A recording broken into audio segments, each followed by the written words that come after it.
everybody. Happy 2026. It is our first episode of the year. My name is Meredith. I am joined by my co-hosts, Paul and Josh. How are you today? I'm good. How are you guys today? Doing great. What about you, Josh? Let me rephrase that. I'm super excited for today's episode. I was gonna say I need some enthusiasm, Paul. I'm It's gotta be sorry. a little bit. The You're coffee down hasn't- here. We need it up here. We gotta be up Coffee here. and nicotine hasn't kicked in, so give me 5 minutes.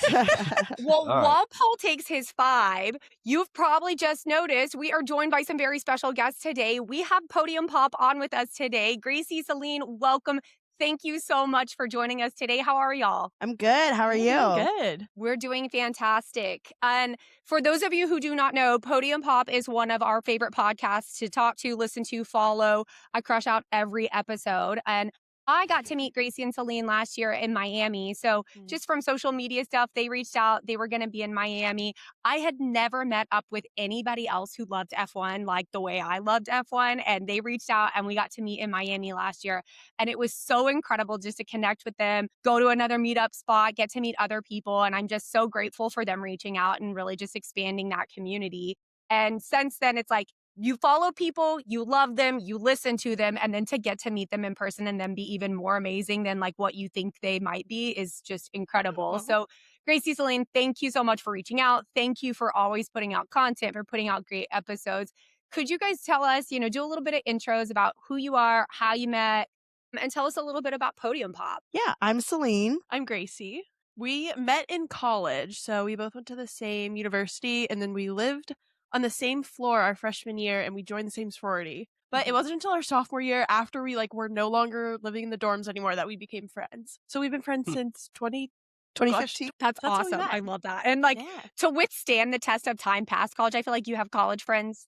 And then to pass the test after that, to be friends for more than a decade after college, those are lifers. Those are lifers in my book. right? Mhm. Yeah, So absolutely. did y'all love motorsport in college, get into it after? How did Podium Pop come about? I grew up watching NASCAR with my dad, and then I think it was around early high school I stopped watching, and I was like, I'm too cool to be doing that. And then, boy, I was like, I regret that. And then, I was like, why did I ever stop watching? And then in 2021, I think 2022, I actually don't even remember what year.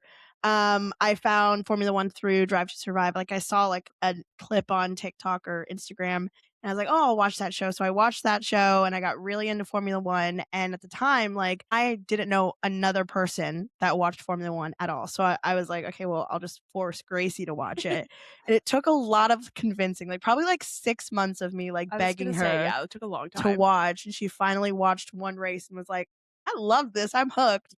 And then we just watched it for a couple of months, a season. I think the 2023 season. And then it was winter break between 2023 and 2024. And one of us had COVID. I don't remember which one. I think you did. I did. So where we were just we weren't hanging out in person. And so we were on FaceTime and we were sitting there and we talked at each other about Formula One for 4 hours straight. And we're like, we should just start recording this. And we're like, oh my God, let's start recording this. We started a podcast and then the rest is history. So we started it in January 2024. So we just celebrated our 2-year birthday. Crazy. Yes, you Awesome. did. Happy 2-year Congrats. anniversary. That is so exciting. Thank you.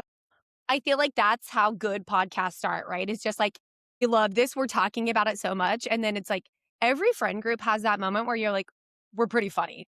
This is good. Yeah.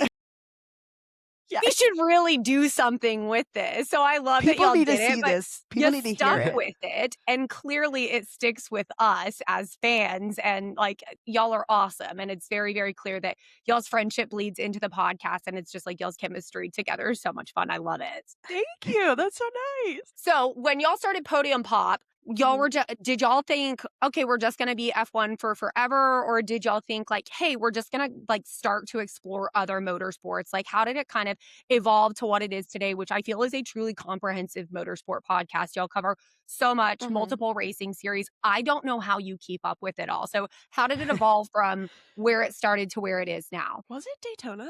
So I think it might have been it Daytona. was Daytona was the first thing that we covered live. Yeah, on TikTok. And we made our podcast, we made our TikTok early January.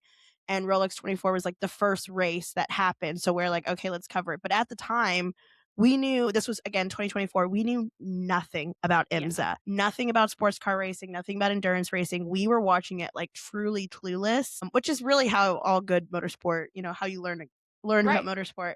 But for the most part, we started as a Formula One podcast. Yeah, we covered on TikTok, but like actual episodes, we only ever talked about Formula One news for the first like 2 months. Yeah, I would say until like IndyCar probably. Yeah, until IndyCar started. And I don't think ever had like the intention, like when we were making the podcast, let's make this like motorsport. Like even our old logo, which we just changed a couple weeks ago, still said like Formula One podcast on it. So I it was always love the the new intention to have a logo. Formula. I'm like, we Thank need you. merch now. We need merch. Yeah, I need a little we're Podium working on Pop it. merch to rock. We're working on it We for are. sure. Okay, awesome. But then it kind of evolved and we started like loving IndyCar. So we're like, we might as well talk about IndyCar too. And then it just kept more motorsport series just kept piling onto it. And now it is just what it is now. So Celine definitely keeps up with more motorsport than I do. And even at times I am like, girl, I don't. we all have our strengths. No, like for sure. You're like, I feel like more of like an expert as far as like IndyCar or like Thank you. F1 stuff.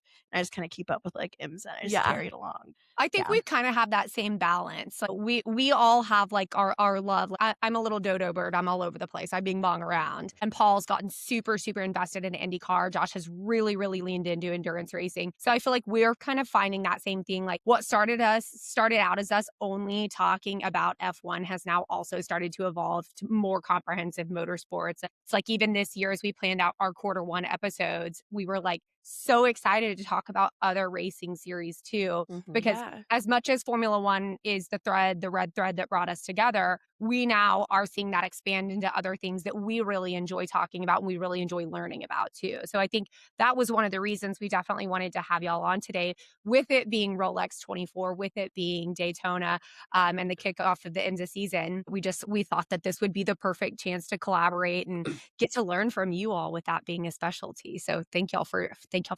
Yeah. Thanks for having us. of course. So because our red thread of how we all met, how this all started, and where the base of all this came from was Formula One, I feel that it only feels fitting to start with some Formula One, because even though Formula One doesn't start for a little bit longer and we have IMSA coming up, we'll get to that. But we did have breaking F1 news this week, and not so much news, breaking F1 images, releases. We had the Red Bull and Visa Cash App Racing Bulls livery launch up in Detroit, which, being in Appleton, Wisconsin for work this week, knowing I was a stone's throw away from Detroit, and I was like, please just change my flight. Just send me to Detroit. It was such an exciting time up there. So many incredible content creators got to go and posted such awesome content. Andrea got to go, which was so cool to see Andrea there. Shout out, Andrea. So exciting. But so many other awesome podcasts and other people we know from the world got to go. But let's talk about the livery reveal, the merch kits. Good. I am pumped. And so I'll come to you, Josh, first. What are your thoughts on the Red Bull and V-Carb liveries and the merch launch? What are your thoughts, Josh? Yeah, it was fun. I think that they kind of pushed the boundary on what we've seen with livery launches in the past. I mean, they did the whole VR segment where they went through the new power unit, and they had, just a little bit more pomp and circumstance than I feel like some teams have done in the past. But it's Red Bull. You always kind of expect them to go above and beyond. It's just kind of on brand for them. I think the team kits look stellar. That blue, that like light blue instead of the normal navy, just gives it a lot more dimension. So I think that's a move in the right direction, because they're usually pretty stagnant on their team kits. But as far as liveries go, I do like the Red Bull. You knew it was going to be damn near the same as it always is, but I do like they changed, some of the outlining, and they went with that glossy color. So I think it's going to look good. I saw somebody comment and said it's going to look really good under lights in a night race. And so I think that's kind of my like, all right, that might be really, really neat under some lights in Vegas or Singapore or wherever it may be. So it got what I expected, but it was pretty sharp. What about you, Paul? Loved it. I love the Red Bull one, that lighter blue, super cool. The kits are super cool. I'm in the process of trying to see which shirt or sweater I can buy. The Visa Cash App car was just there. I mean, they didn't really do anything different. It's just there. It was just there. It's cool. I mean, if you're a fan of it, but I'm a big fan of the Red Bull one. Max cussing was awesome. I love that. The only thing I didn't understand was they made it out to be a live event, but it was a pre-recorded event. So seemed to be confused on why. Also, the time of day that it was broadcast at 9 p.m., I thought maybe it had Mhm. something to do with Europe, but the guy was talking about it was 1 a.m. there. So I Yeah. was like, why are we doing it so late in the day? That part kind of missed the mark for me. But other than that, I was a big fan of the whole reveal. All right, Gracie, Celine, what are your thoughts? I really liked the Red Bull livery. It was kind of like a throwback. And it's, again, it's always that navy blue matte color, the same like recent years. I really like the light blue. I really like the partnership with Ford. I was actually talking to Gracie and some other friends about this, but like the whole event, all of the cars were really consistent with the color scheme with that light blue. And I feel like Ford in general, just Ford Racing along with Red Bull, is really trying to give that like iconic color that you see like with Yes. like McLaren and papaya and Ferrari red. Like they want you to see that color car and be like, oh, that's a Ford racing car. And that kind of Yes. comes into play with the Red Bull. The V-Carb, yeah, the V-Carb's just there. There. It's pretty normal. I'm more excited for the special liveries that V-Carb's going to bring because they always like kill it They with bring the the special best. liveries. Yeah. Yes. Absolutely the best every time. But as far as the team kits, I'm not a fan of Oh my the I'm light not blue either. with the I navy The blue. hate shoulders throw them. me off. Pick, you gotta like lean into it. If you're Pick. doing light blue, do all light blue. Yeah. You don't need to Look, like look, keep this the light navy blue blue with the navy sleeve and what looks like computer chips on it, I'm out.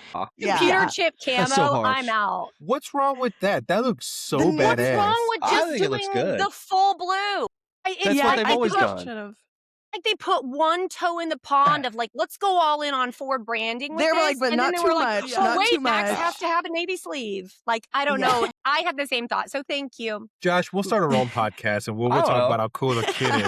Yeah, well, all we're going to talk about is how nice navy sleeves are. That's all we're going to do. Absolutely. We don't Sick need them. navy Podcast. sleeves. Yeah. I had the same thought though. Love the Rebel livery. I had the same thing. I was having those like retro nostalgia vibes. Like I was getting like Sebastian Vettel, Carlos Sainz, like the branding of the car, the design of the car, the way that livery looked. I was like, okay, these are giving me the flutters, right? And then I saw the merch kits and I'm like, did we not talk? No, it just did like we threw not? you out of everything. Like it was Yeah, so good. like, did we not have a conversation at all about this? I'm not here for the team kits, but I'm assuming that, maybe there will be an expansion to the collection of what we've seen so far. I hope. And if not, I really look forward to those V-Carb special liveries because right.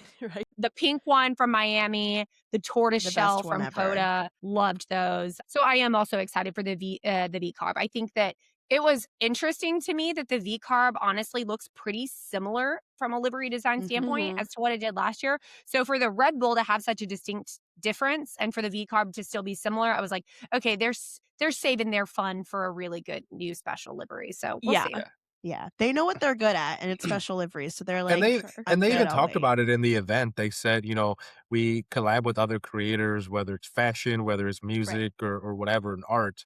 So I really think they're going to lean on that coming into 26. What I did love was the I saw all like the people that were like invited to go, like media had the Enchante Ford shirts. I'm like, I need one of those. Those were so pretty. I need one. Add to cart. The second those go on sale, they will add to cart. And like, I don't know about you guys, but seeing all the social media stuff about like Danny, Rick, and Max reuniting healed something in my soul that I didn't know was a little bit broken.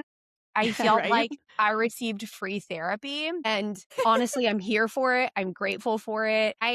I came into the F1 world from Drive to Survive as well. And Danny Rick was my driver. I know we're all extremely shocked by that, but it was like one of those things that like seeing Danny and Max reunite and it was like they never skipped a beat and seeing that he still holds such a place in the Red Bull team and the respect that they have for him, the excitement they have for him, the Enchante collection being such a huge focus of this rebrand was really exciting to me because I think everybody always envisioned him coming back as a driver. And I think some people are finally letting that sunset, and that's not what he wants anymore. He wants to be involved in the sport in a different way, and it's really cool to see his brand launching and taking off in a way that feels authentic to him and where he is now. But it just made me very happy. I'll forever be a DR3 girl, but I can get behind MV3 as well this year. Yeah. Oh, yeah. I do like But this week, we have a very, very big week with Formula One still. We have so many livery launches this week.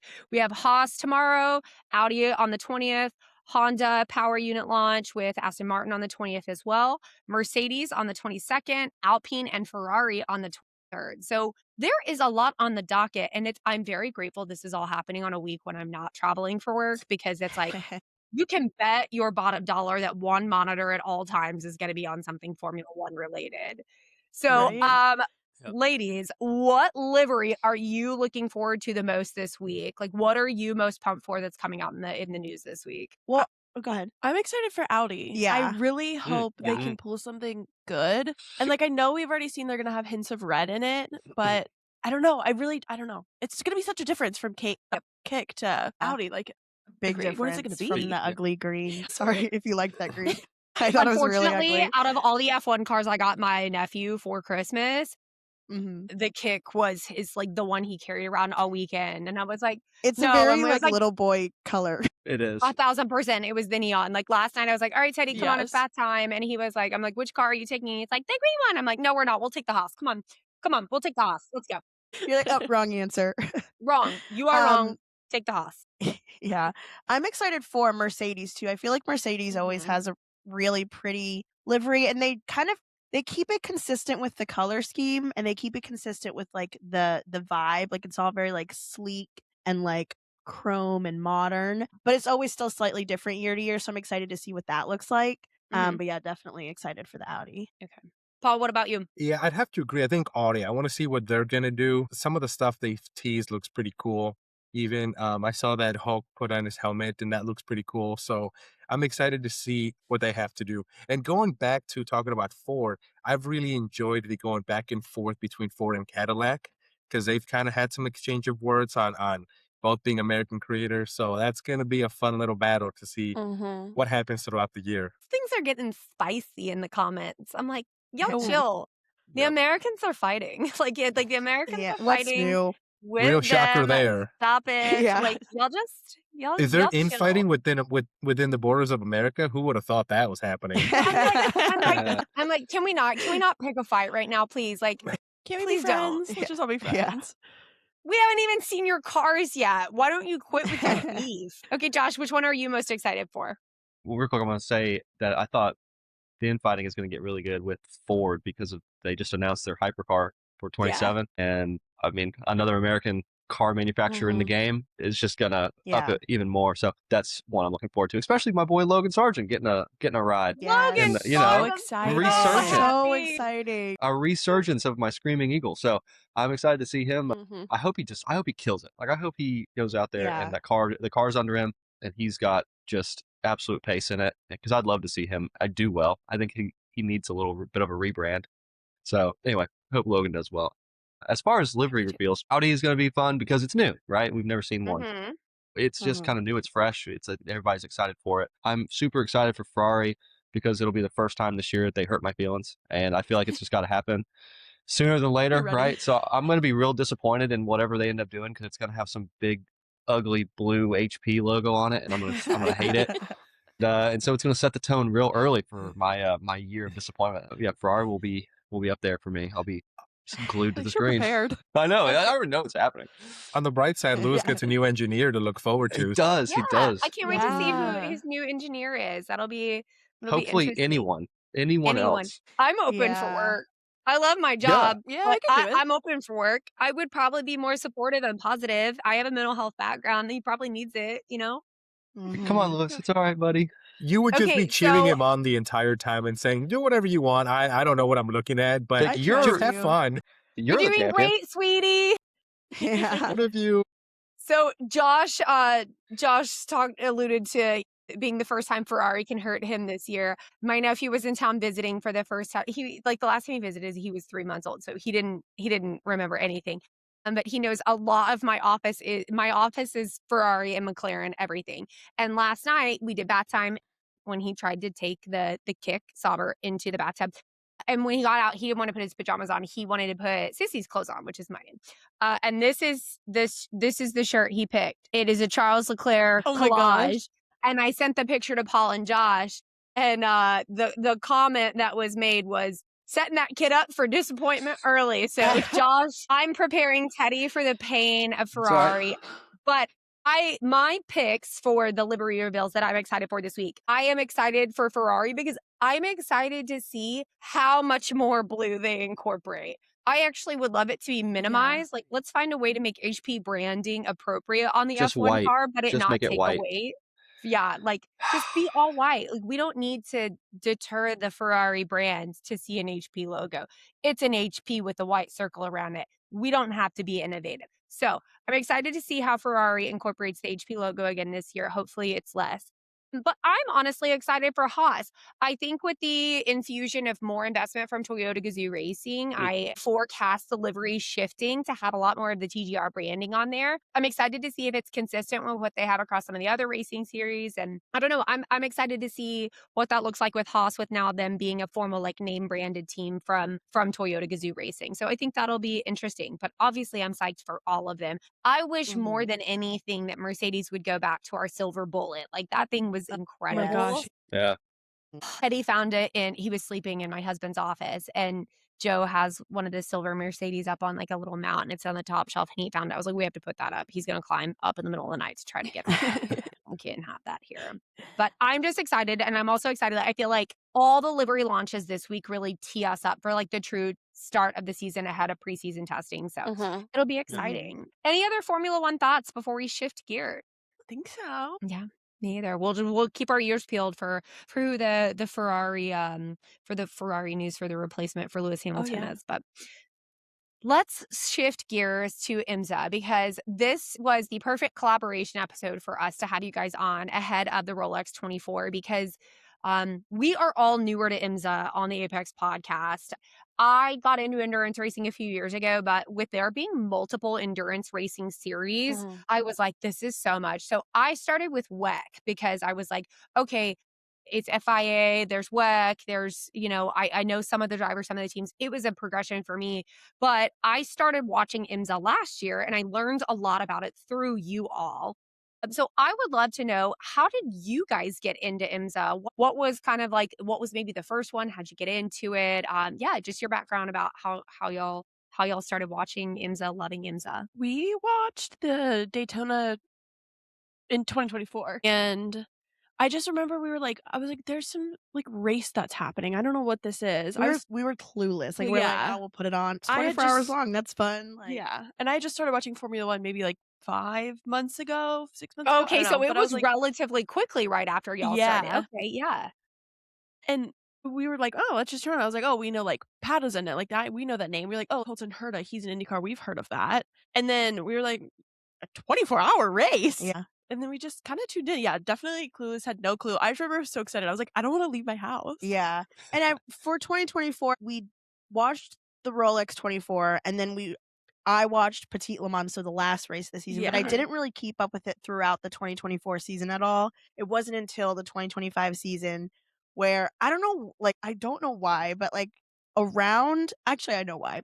H.F. Fittipaldi is my favorite race car driver, and he like announced that he was driving for IMSA. So that was in like November of 2024. And I was like, okay, I need to learn this racing series because I need to like watch him race next year.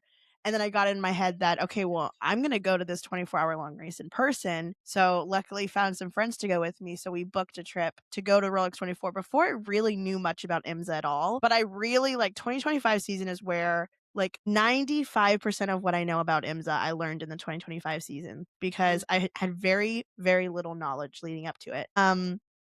And yeah, 2025 just really did a deep dive in pretty much every single race. I watched almost every race of the 2025 season, and I don't know. I feel like IMSA is one of those, in endurance racing in general, is just like, it's really hard to know like everything about it. Like, you're never going to know everything about it, which I like. Like, even this morning, there was like one of the support series for IMSA, which is like the VP Racing Sports Car Challenge. And I was watching one of those races this morning, and I was like, sorry to Gracie, because she was in the group message, blowing up the group message with so many questions. I'm like, what is TCR, and what is LNP3? What is P3? Like, I was like doing a deep dive, and like, it's just, there's so much to learn about it. So even, before we were talking, we're like, oh, we'll ask you questions on IMSA. I'm like, I hope I know the answer, because like there's still so much that I don't know what's going on. So I did come back to like 130 messages. Yeah, sorry. Oh my God, I love that. I love when a group I was chat like pops reading up. I think through. that's I how was Josh like, feels about when it's an IndyCar race that Paul and I are texting about, because Paul and I are like going back and forth, and Josh is like, Jesus Christ, I'm just doing chores. Yeah, So no, Josh, that's my like, vote for I sure. feel like you're the one who like really leaned into endurance racing in the last year. So Josh, what is it about endurance racing that has like really piqued your interest? Like, what were you like, yeah, I'm vibing with this? I think it was a couple of different things. I always seen like movies and shows and stuff talk about Le Mans, right? I grew up knowing what Le Mans was, didn't really understand like that it was a series and that it was, its own race and whatever. But I had always kind of seen that, and so I understood like what a 24-hour race was. That there was different drivers, different classifications, that kind of stuff. But then really it was like getting on TikTok around the time of those races, right? And they started posting all these, the really nice edits of the cars. Oh yeah.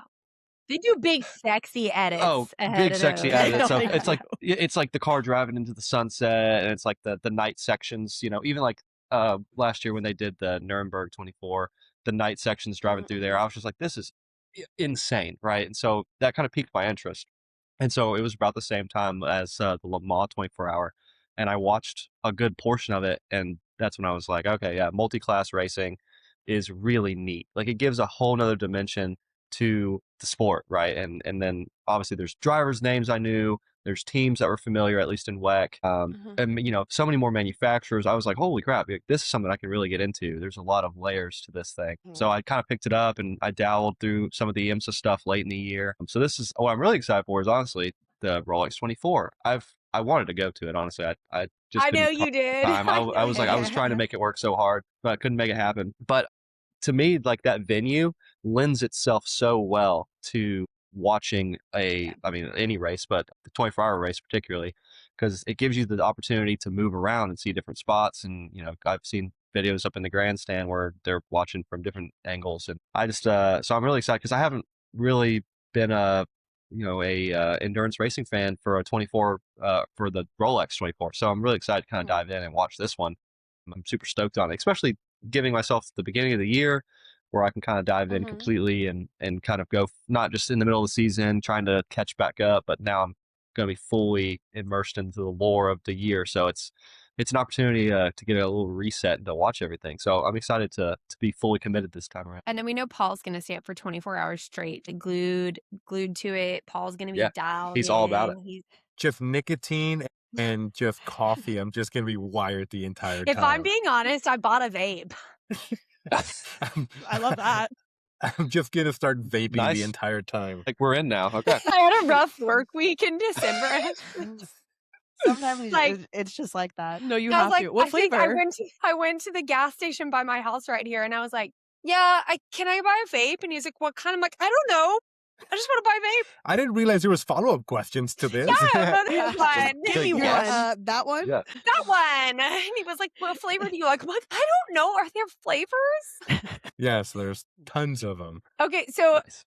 the last Rolex 24 last year, that was my second one to watch, and I was traveling. So this weekend happens every year on the year of like my first big conference of the year. So it's always a travel day. I always have to fly super, super early on Sunday morning, which I love because it works out very, very nicely, because then it's like, hey, I'm staying up late watching racing, and then I have to get up, leave my house at 3 a.m. to go to the airport. I travel all day. I show up on Sunday and our conference starts. But last year, my flight to Orlando, which is annoyingly close to Daytona, which is where this conference has been for the last few years, I was like, all right, I made a plan. I had a full plan, much like my F1 Miami plan. I was like, all right, I have a plan. Next year, we're going to take customers to the Rolex 24 instead. We're going to do that. And then they changed the location to Scottsdale, Arizona. So it totally crushed my dreams of me being able to do Rolex 24 this year. But last year, Dang. I'm sitting in the lobby. I've taken a 5 a.m. flight to Orlando. Even a 5 a.m. flight on a Sunday morning is filled full of Disney families, I assure you. I'm sitting in the lobby of my hotel because there were no rooms available to check in yet. I'm in my sweatsuit. At this, I'm about to meet all my customers, 3 days of speed dating with all my customers. And I'm on my iPad watching 24 hours, and I'm locked in. I'm clocked in. Things are happening. And one of my customers walks in, no makeup. Remember, 5 a.m. flight, no makeup, sweatsuit, on my iPad, watching cars. Tense moment. A wreck had just happened. And they come up and they want to chit chat. And I'm like, see you in a little bit at Top Golf. Bye, Todd. Good to see you. I'm actually Like, busy. I'm actually really busy right now. Sorry, can't talk. But I think I agree with you, Josh. A Rolex 24 is on my list. I have to get there. I gotta get there, even if it means missing a work conference. I just can't. Well, listen, if it makes you feel better, they did actually push it back a week for next year for the Oh, thank the 2027 Lord. one. That Ah. just solves So this. now it's Oh, the yeah, last. let's all go. Yeah, it's All right, so pushed we're back going. a week, I'm- so that I might am help. committed. Much like Suzuka, I am committed. I'm ready to buy my tickets.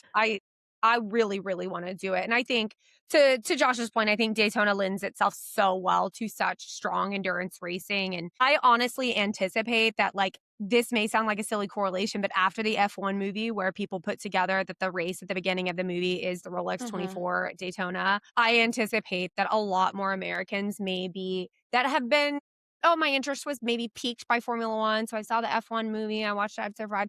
I anticipate that a lot more fans might start exploring racing like endurance racing, but we shall Yeah. see. So Fingers Okay. crossed. Yeah, for that sure. brings up my first question. Yeah, go ahead. And getting back to that, I didn't learn about this till I saw when NASCAR had their car at Le Mans a few years ago. Mm. That's how I even learned that there was anything called endurance racing. Because there's nothing more American than a screaming NASCAR going down the track in its French road. Super cool, by the way. So my question is, as a fan, do you do the entire 24 hours at the track, or do you leave and come back? So most people don't stay the full 24 hours, at least at Daytona. I think it's more likely for people to stay the full 24 hours at Le Mans, but less common for Daytona. With that being said, I did stay the full 24 hours. I Get it, girl. love Nice. doing Yes. it, Hell yeah. but I stayed the full 24 hours. It was freezing. I'm glad I did it once. I don't know if I'm going to do it this year or not. I don't know if I'm going to go back And to they the just hotel got, or not, like, but some parts of Florida just got snow yesterday. I'm like, when people think of Florida, they only think of Ooh. sunshine and warm. Those nights are chilly. Josh it and I, was the Josh and I coldest learned I've that ever lesson been. early last year. Yeah, we about this time actually. I think it was about this Yeah. weekend last year. Josh asked me if I wanted to go down to Orlando to Yep. watch a soccer game. The U.S. men's national team had a No, game. it's chilly. And It was cold. I It was thought- not just chilly. It was I thought freezing. Florida, right? I packed one backpack, Mhm. one pair of jeans, t-shirts, and one hoodie. No. When we got there, No. it was super cold. It was like we the were- mid-30s. It was terrible. It was awful. so We cold. froze our It asses rained. off. It was raining. We were soaking wet in like mid Ooh, 30 cold degree and weather. rain. We're like, oh, this is great. I made a beeline to the fan store and I bought the last beanie they had available and a long sleeve shirt just to be able to Mhm. survive. Your Yeah. mustache didn't keep you warm? I didn't have a mustache at that time. The mustache freezes. It doesn't really do much for the warmth. The icicle stash. Yes. It just yeah. I always think about Andy Reid. I know. It was like Andy Reid in the icicle Yes! stash. Yeah, the walrus. The ice walrus. Can we take care of that, please? Yeah. I don't need to see it. Please. That's what I'm telling when they went full mustache. I'm like, do I need to get a glue on? Yeah, I think you should. Wait, yeah. But getting back to My that, nail tech would argue I have one. I'm like, bitch, back up. I will No, find a new nail girl. but getting back My to my eyebrow lady's question, relentless. did you just sit in the stands for that whole 24 hours or were you up and moving? I'm just trying to gauge how So, crazy I'm going to do my first yeah. time when we go next year. So I started out the race in the grandstands and I stayed in the grandstands for a couple hours. Like during the day it was warm. Like I was in short sleeve t-shirt and then the sun started to set and we started to walk around. They have a huge fireworks show. One thing that I hate about the F1 movie is that the fireworks in the F1 movie were at midnight. That's incorrect. The fireworks are at 10 p.m. actually. That's more my So- bedtime. Yeah. So we stayed in the grandstands and then we went to the infield where there's like the fan zone and the Ferris wheel and just all of like the parties and stuff. So we were there for a couple, maybe like 3 or 4 hours, and then when it was probably like getting close to midnight, we're like, okay, we went to our car, we put on more layers, we got like our like blankets and stuff, and we're like, okay, let's hunker down. So we hunkered down in one part of the grandstands, freezing cold. I was at one point I was literally like standing up and like walking around just to keep warm. I was exhausted, but I was like, I can't stay still. Like I was Yeah. laying on like the ground in between the seats. I was like laying on like a blanket and then I had another blanket on. I had like five layers literally, and I was still freezing cold. I've never been more cold in my life. Which again is silly because it's Florida, but like literally freezing. So we stayed in the grandstand until like the sun came up. So I would say maybe like 6 or 7 a.m. is when we started moving around a little bit more. we stayed in the grandstand but moved to a different location, and then we were in the grandstand until maybe like the last hour of the race. Then You we finished the warrior, last you. hour. It was crazy. Last hour we watched from the infield, and I actually I accidentally attended the podium. Like, I don't think I was supposed to be there, but they let us in. I was like, I love okay. this for you. Yeah. Afterwards, I was like, how did you get in there? I'm like, I don't know. I just asked and Just they let walked me in. in. So, I just but looked like I was supposed to be there. most of it. Yeah, exactly. But So what's your strategy going into it this year? I think similar. I feel like you also need to say you guys had hotel issues last year.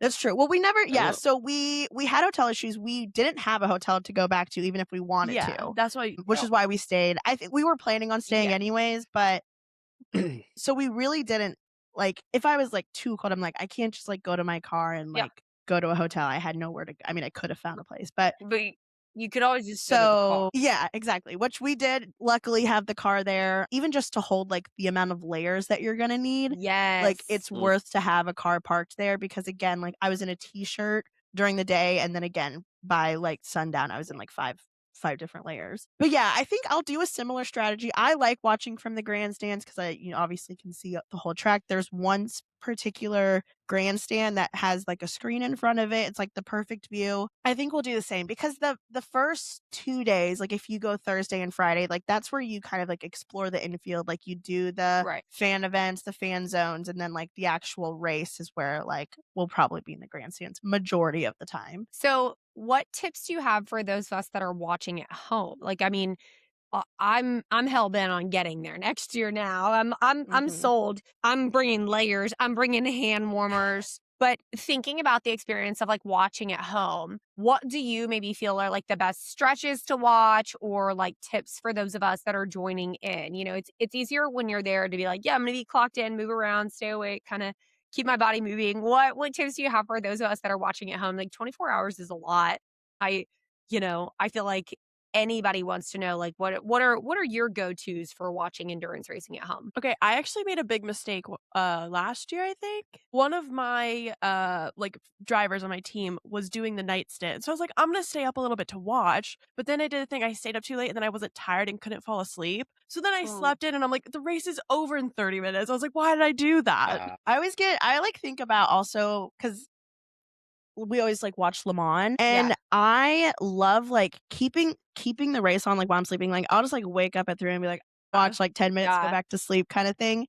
But I always think it's funny because like at the beginning you're like, this is going to be a long race, like 24 hours. Yeah. And then like as time goes on, you're like, no, I don't want it to end. Like, it's ending. Yeah. And then it's like 6 hours left. You're like, 6 hours isn't enough. It's like, there's a point where it does need to end. But I think watching at home, the biggest thing, is like do like research on like if there is a specific driver that you want to make sure you're seeing in the car, like look to see what stint they're going to do. Some teams tell you, some teams don't, strategy wise, I guess. Yeah. But for the most part, like watching it at night is pretty cool. Like watching them race in the dark is awesome. But obviously you want to watch the beginning and watch the end. So unfortunately, I think that means you just kind of have to have it on the whole time. So Yeah.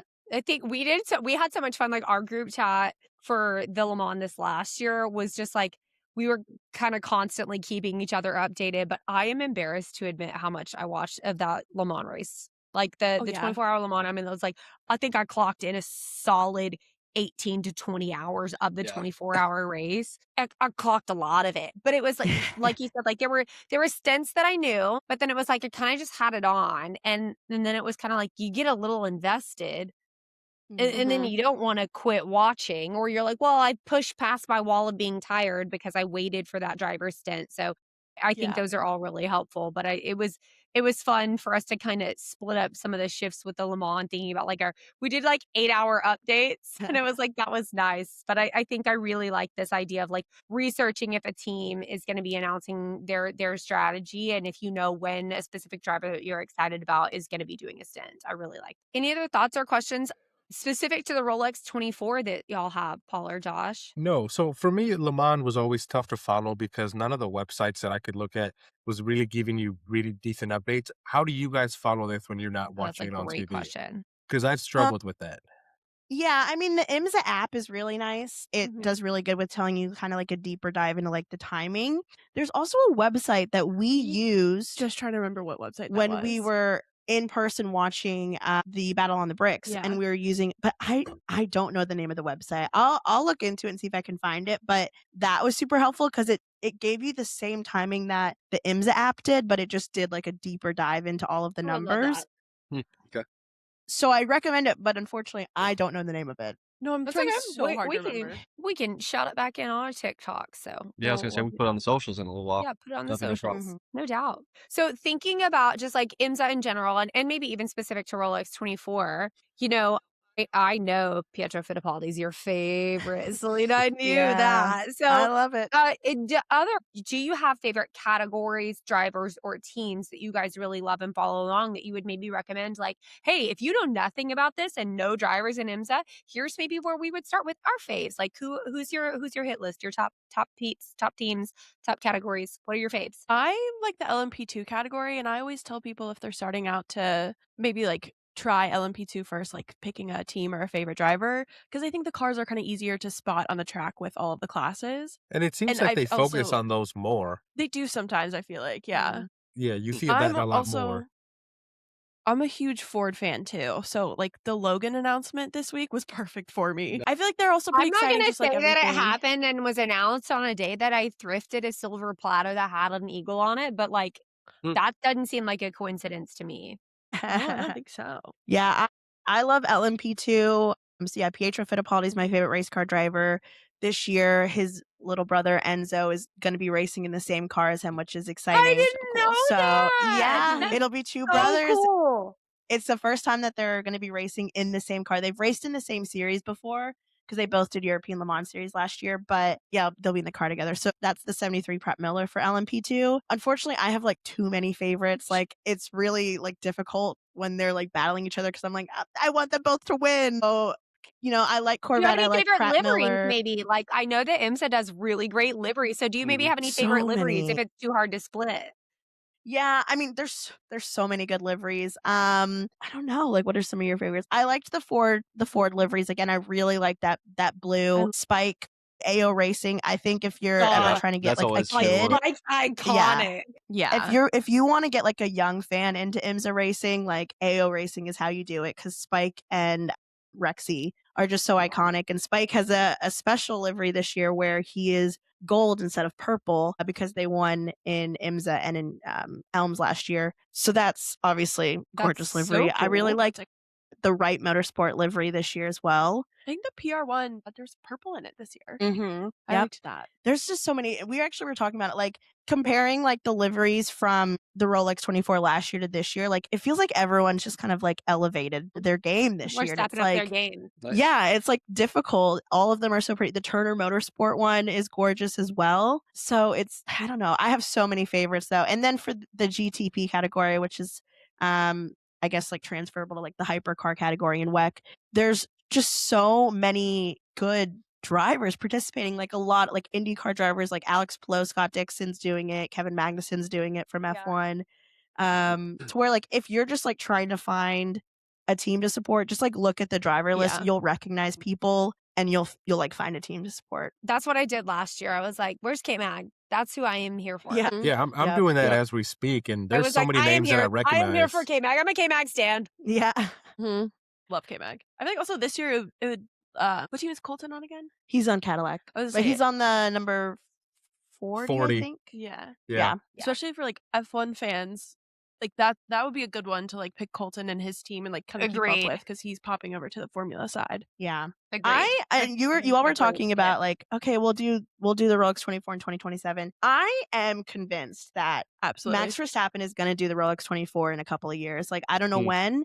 He's leaning towards it with all his GT3 racing. it. Yeah, you're right. I'm calling it now. 100%. I just want to put it on record. No, for sure. Max Verstappen is going to do the Rolex 24 within. I'm going to say 5 years to give myself a little bit of wiggle room there. I think it's going to be sooner.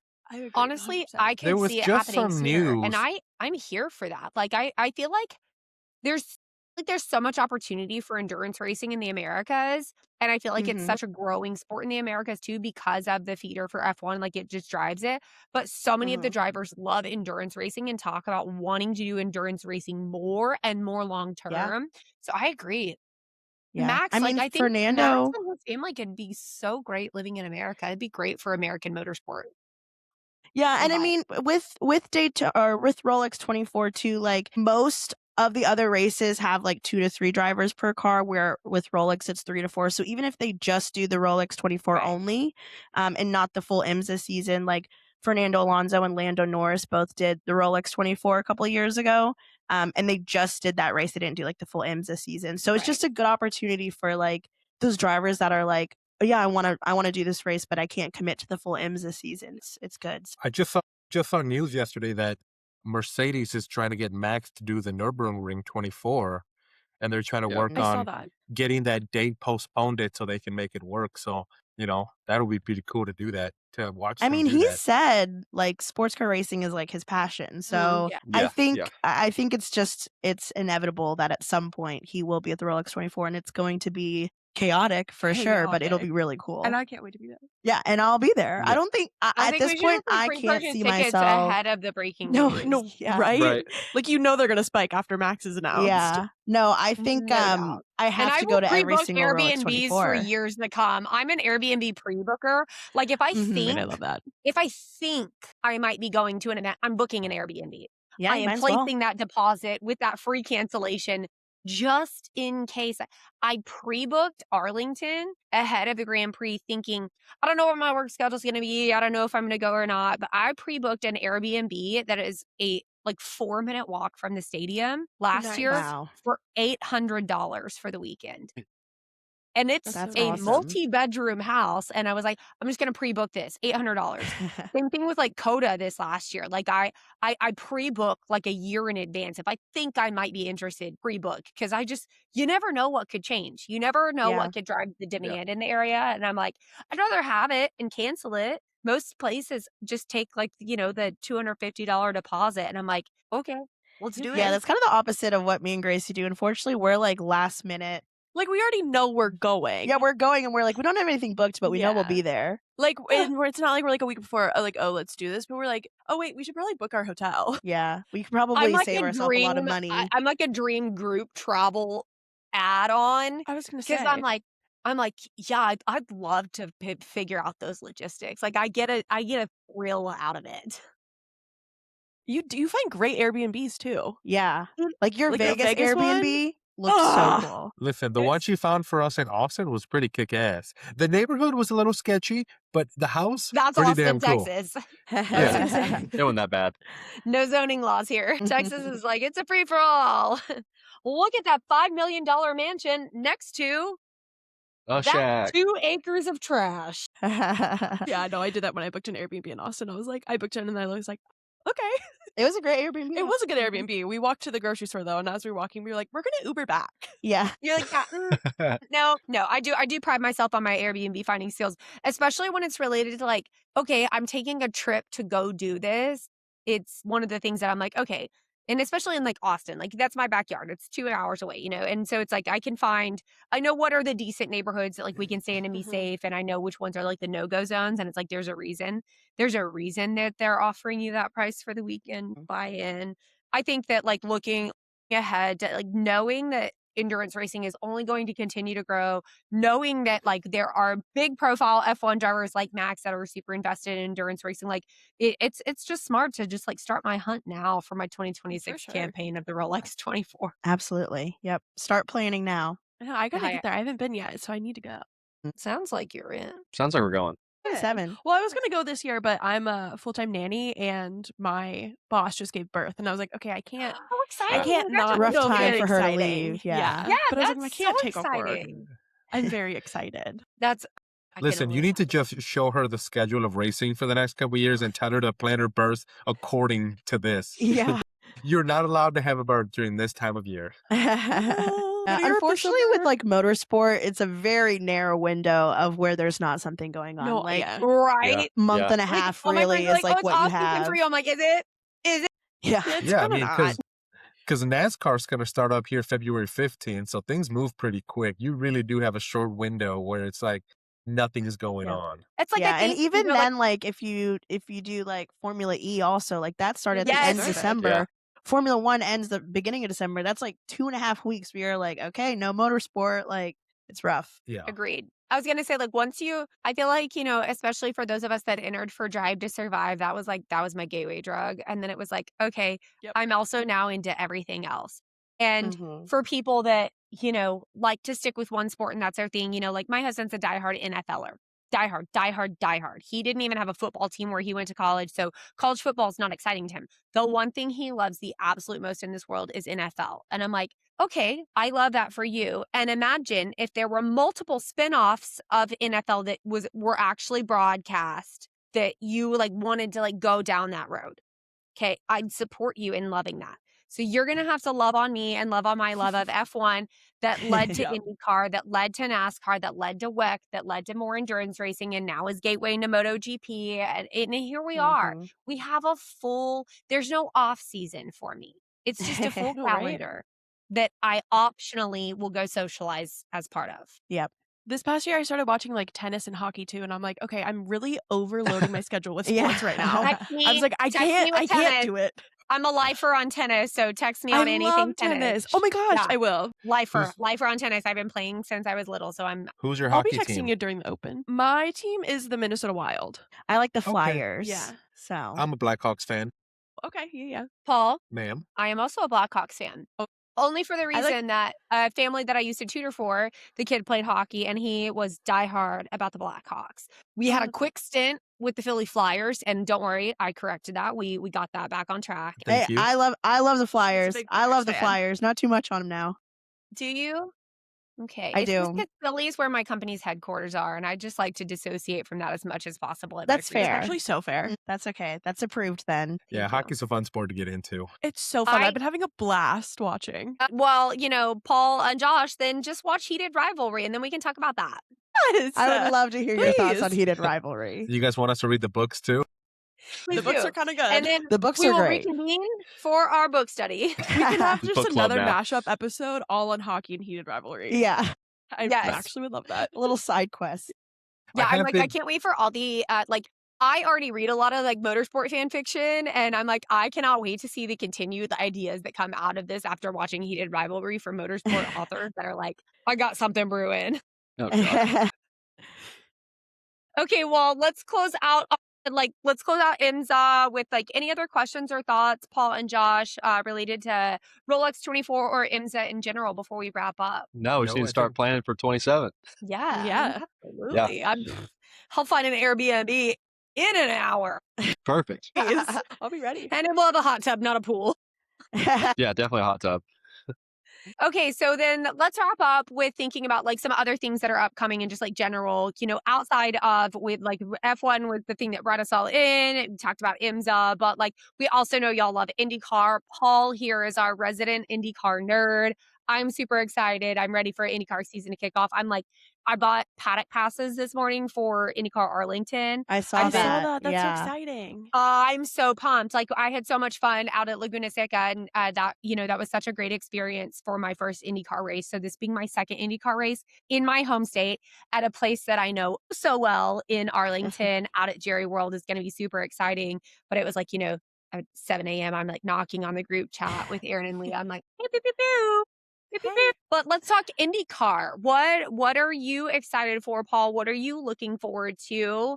Like, what are you pumped for other than Pato? I mean, it's going to be a great season. I really want to see how Mick Schumacher does this year. I think Yeah, that's going to be Me the big too. Super talk of the excited. town. He does come in with a lot of wealth of knowledge coming from Formula One, coming from endurance racing, but ovals, he's not good at ovals, and it's going to be a new trick for him. How is he going to do? So that's kind of the big thing I'm looking forward to seeing how Mhm. that progression does. Yeah, I mean, Mick Schumacher, he might not come in with experience with ovals, but Robert Schwartzman came in with no oval experience last year, and he got qualifying for Indy 500. This is Yeah. true. This Maybe is he true. could shock us. Also, dropping a secret rap career. Yeah. No, Incredible. Hey, what's up with that? Like, hey, Robert Schwartzman, quick question. What's up with that? Drop more. What are we doing here? What you, are we doing? Are you two going to Nashville this year? I don't, don't think see. It's one of those things that like we don't plan to. We're close enough to Nashville that like if Should it we comes ask you up 2 an weeks out? opportunity, yeah, ask us Yeah, about yeah. ask us 2 weeks before, and the answer might be different. But as of right now, For IndyCar, our plan is we want to go to some of the month of May stuff because, again, we're so close to Indianapolis. So we'll definitely probably do the Indy Road Course. We did that the last 2 years. And then we're going to do Detroit as well because it's an IndyCar IMSA like doubleheader weekend. Yeah. So those are our That's a good IndyCar races Well, booked so far. listen, I'm just going to throw it out there. The three of us are going to try to go to Nashville this year. Okay, that could change So- my That changed my mind. mind. I'm yeah, just now I'm saying. considering it. What if Get I it. find an Airbnb? No, I mean, Gracie, it would be so fun to take them to Tootsie's. Okay, it would be so I fun to take love- out Tootsies. That's we Tootsie, God. have to go to I Tootsie's. love Tootsies. Oh my God. But I want to take y'all to some of the hole in the walls that y'all are going to question too. Yeah, we gotta go to the places, the local joints off Yeah. I would Broadway. say Every So what I'm every work hearing meeting we is have that in the two of you Nashville, are I'm like, coming. this is my opportunity We to do have bring to you think about to it my though. rat holes. Our goal, we haven't like set anything. Our Yeah. goal is to go to Budapest for F1. Yeah. And that is fun. the weekend after The timeline's a little Nashville. I know. back to back Nashville and Europe. I don't know if I could pull off. Actually, yeah, it might be we might have to all do a meetup at the Rolex 24 in 2027. That might Yeah. be the Okay. next All time right. we plural. We'll but I mean, allow if it. for some reason we We'll don't end up allow going it. to Budapest, I'll be in Nashville. So No offense, but I hope Budapest doesn't work out. we'll see. Yeah, we'll see. I'm also super excited to see Paul. I'm in the same thought of you. Like I really like Mick Schumacher. I really loved him with Alpine for endurance, and I thought he was absolutely thriving. So for him to have the confidence to make this hop to IndyCar tells me he feels really, really good about that. He feels really good about the seat. So I'm excited to see him in that seat. I'm just excited for another great IndyCar season. I feel like it's going to be super competitive again. Last season, I loved this was the second year I watched IndyCar like aggressively obsessive, and I loved every ounce of it. And I'm just super excited to continue my love of it. And I'm super pumped, and like having Arlington really be the first like kickoff race of the year for me. Last year I kicked off with I think NASCAR at COTA was my first race last year. So kicking off my first race that I'm going to this year being IndyCar feels really exciting to me. IndyCar feels really like it's like a warm blanket. Like it feels comfortable to come back to. Like there's not a ton that's changing this season. And so I'm excited that I have a lot of nerves related to F1 with everything being so new. IndyCar feels like that safe space to come back to. So I'm really pumped for Well, that. the other thing is, yeah. how was Will Power going to do with the new team? He's How going to is- do great, Paul. How Don't is you say a bad word about Will Power. how is David Malukas going to do with a much more powerful team? Because He's going to David kill it. Malukas is relatively new, so that dynamic. I mean, I don't doubt that Will Power is going to do good, but it's a new team, Don't right? you say but new nothing. team, You're new sitting in there. everything. Granted, the cars are all relatively the same, but how is he going to mesh with the new team? How is he going to mesh with everyone? So You there's mean a going to team be that that supports learning him? curve. He's going to do great, Paul. Thank you So, for asking. And then how it's The going to team work that with just want to prioritize Joseph Newgarden. Thank you. how they're going to do with David Malukas and what can he do being such a young driver with such high expectations, because that team expects winning. We're not okay with midfield anymore. So it's either make it break it. The other thing to me, I wasn't a big fan of Tony Kanan's coming out and talking about who's their young driver. Nolan Nolan. Siegel. Nolan Siegel. He's like, if he doesn't get a top 10, he's out. And I'm like, that's too much to ask when there's so many great drivers that, breaking into that top 10 is tough. I don't know. I with Nolan Siegel, he's now on he's done like a season and a half now. Yeah. He's And 2 seasons unfortunately, in. it's really harsh to expect him to say, hey, you need top 10 or we're going to move on. But So the way Aaron they brought him McLaren is in- one of the teams that they are trying to compete with the Chip Ganassi and Andretti I and couldn't agree Penske. And more. if they don't have 3 really strong drivers, they need to make those cuts earlier rather than later. So it's really, really harsh to ask this young kid to say, hey, you need to be in top 10. But, he knew coming in that he's starting his IndyCar career with a high level team.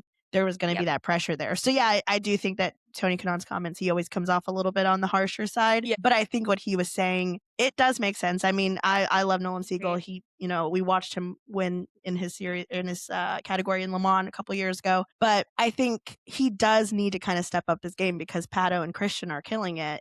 They need a strong trio. So Can I tell I don't you know. something that I've been thinking about? Yes. If we're looking for a younger driver that's aggressive, more competitive, more on brand with Arrow McLaren of like that competitive in the hunt, points, score, Nolan's out, Christian Rasmussen is in my book. Ooh. If I were that Aaron would be McLaren, if I were Aaron McLaren and I was thinking about the target profile of a driver, marketable, accomplished, consistent, handles pressure well, and look at what he's done for Ed Carpenter Racing. Like, if he can accomplish that in Ed Carpenter Racing, like, Yeah. you put that in an Aaron McLaren behind branding, that would be my dream trio for Aaron McLaren. I think Aaron McLaren would be lucky to get Christian Rasmussen. Be I don't know if incredibly Christian would lucky. go. I don't know if he would go because I see Christian, and this is just, again, me theorizing. I see Christian Rasmussen pulling like a Lando Norris, like staying with Ed Carpenter Racing and building that Building it team up. up and making I them a could top see team that. because, like you said, look at what he did in the ECR. Him and Alex Yes. are a really strong lineup. I think he'll have more success I do staying like with Alex. Ed Carpenter Racing than going to one of the top teams. Do you think that he could because for me, I could potentially see him coming in as like the younger of that though. Like if that were a hypothetical, like to me, I could see him coming in as like the underdog and like overtaking. Like to me, there's more long-term talent there.